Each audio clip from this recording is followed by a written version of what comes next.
नमस्कार दोस्तों, आज हम लोग पढ़ेंगे इन्फ्लामेशन। इन्फ्लामेशन क्या होता है? Inflammation is a response of tissue to injury, often injury caused by invading pathogen.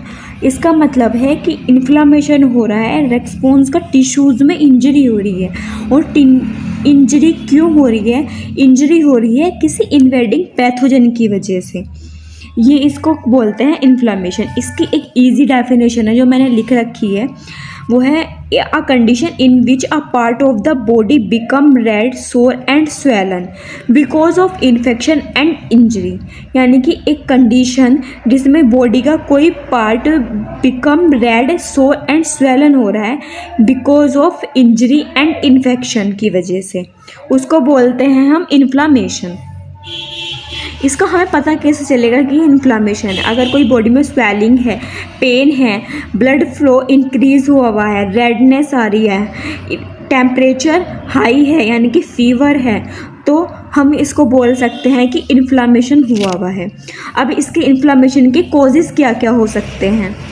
Causes हैं हीट की वजह से, किसी कोल्ड की वजह से, यानी कि अगर हीट के या फिर अगर कोल्ड की कांटेक्ट में आने की वजह से स्किन जो है वो रेडी, सोर या स्वेलन हो रही है, तो इसका मतलब है कि टिश्यूज़ में इन्फ्लामेशन बन चुका है। केमिकल इरिटेंट हो रहे हैं, किसी केमिकल की वजह से कोई स्किन पे केमिकल गिर गया है। एक्सरे की जो रेज होती हैं वो हार्मफुल होती है स्किन के लिए। फ्रोस्ट बाइट का मतलब है ज़्यादा कोल्ड के कांटेक्ट में आने की वजह से जो स्किन है वो डैमेज हो गई है, उसको बोलते हैं हम इन्फ्लामेशन। इन्फेक्शन की वजह से किसी कोई पैथोजन हमारी बॉडी में एंटर कर चुका है जिसकी वजह से इन्फेक्शन हुआ है, और इन्फेक्शन इन्फ्लामेशन कॉज कर रहा है। फॉरेजिंग बॉडी, कोई बॉडी हमारी बॉडी में एंटर कर चुकी है और वो इन्फ्लामेशन कॉज कर रही है। या फिर कोई बर्न हुआ है, या फिर कोई रेडिएशन, यूवी रेज हैं, काफ़ी हार्मफुल है हमारे लिए। कोई ट्रॉमा है, कोई चोट लगी है, कोई टॉक्सिन्स ऐड हो रहे हैं हमारी बॉडी में, फिज़िकल इंजरी हुई है कोई, या फिर अल्कोहल काफ़ी हार्मफुल है हमारी बॉडी के लिए। अब नेक्स्ट हम इसके टाइप्स पढ़ते हैं, इसके इन्फ्लामेशन के क्या क्या टाइप्स होते हैं। इन्फ्लामेशन के टाइप्स है एपेंडाइटिस। एपेंडाइटिस होता है अपेंडिक्स का इन्फ्लामेशन होना।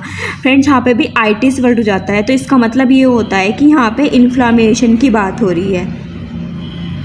तो ओटाइटिस होता है मिडल ईयर का इन्फ्लामेशन। मेनिंजाइटिस होता है मेनिंजिस लेयर में इन्फ्लामेशन होना।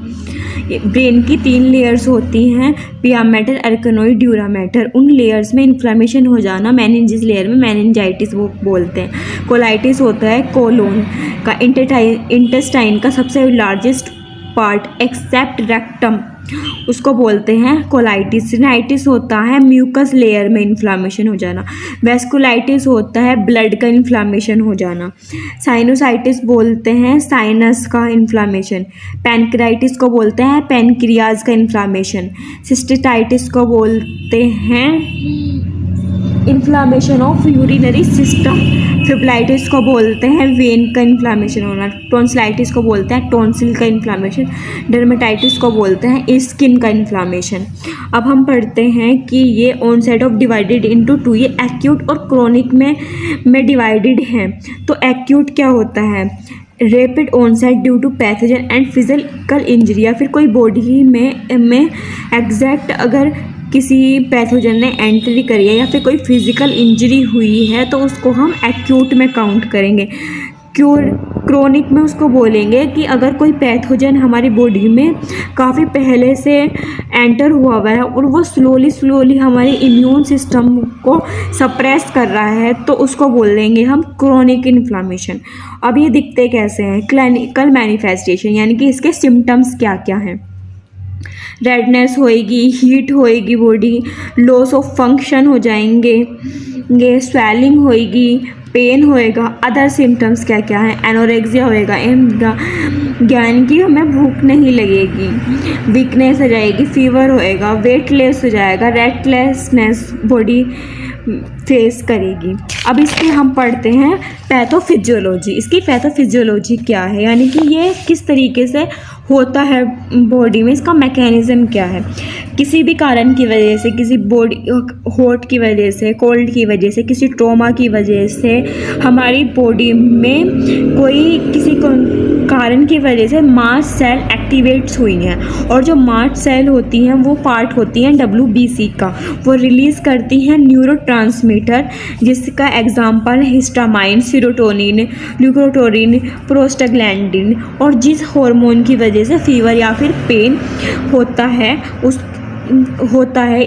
ये होता है इन्फ्लामेशन हो जाना। अब इसको हम मैनेज कैसे करेंगे, इसकी क्या क्या मैनेजमेंट हैं। NSAIDs non steroid anti inflammatory drugs देंगे फॉर रिड्यूस करने के लिए पेन को एंड फीवर को एंड इन्फ्लामेशन को, जिसका एग्जांपल है निमोस्लाइड, पैरासीटामोल, इब्रूफिन।